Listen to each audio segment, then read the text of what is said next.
I was listening to the Mentally Stronger podcast when something caught my attention. Healing Your Unseen Emotional Wounds by Christina Rasmussen. Christina was talking about something she calls invisible losses. Invisible losses. And what she was talking about took me back to a moment in my childhood. I was probably about 8 years old when I was crying at the breakfast table. You might be wondering what was wrong. What was the reason I was crying? Well, that was a big question. My mother and my older brother were bothered about this. They were trying to help me out, trying to find out what was wrong and trying to make it better. But how do you make it better if you don't know what's wrong? And I might not have stored that event in my memory so well if it had not been for the fact that it seemed to be that what was wrong in the moment was that it's not okay to be crying, and that my mother and my brother are not happy, not at peace, as long as I'm crying. Of course, that's watering it down a bit for me because there was definitely something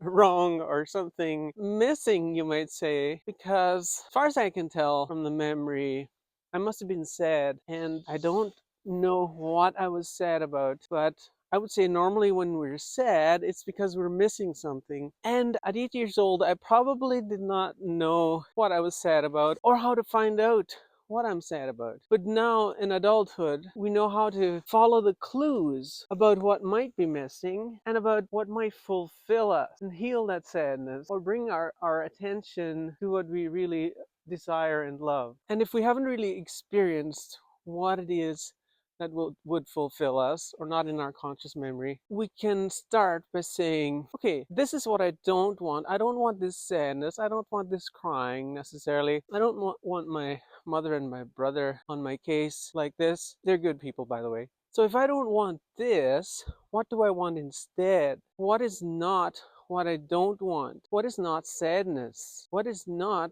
feeling like something's missing? Probably feeling fulfilled, feeling filled with a sense of pleasant surprise, filled with a sense of joy. Now that can be a challenge to relate to connect to when we're in that moment of sadness. But we always have a choice. What do I choose to focus on? Do I choose to focus on my frustration with having to clean up after a dog instead of going right into my exercises this morning? No, I choose to stay focused on my outcome, my desired outcome, in doing the things today that fulfill me, regardless of exactly what time they happen. So, beginning to solve the sadness problem by asking ourselves, what's not sadness? If I don't want this, what do I want? What would make me the opposite of sad? What would make me happy, joyful, and feeling fulfilled, and maybe connected with loved ones?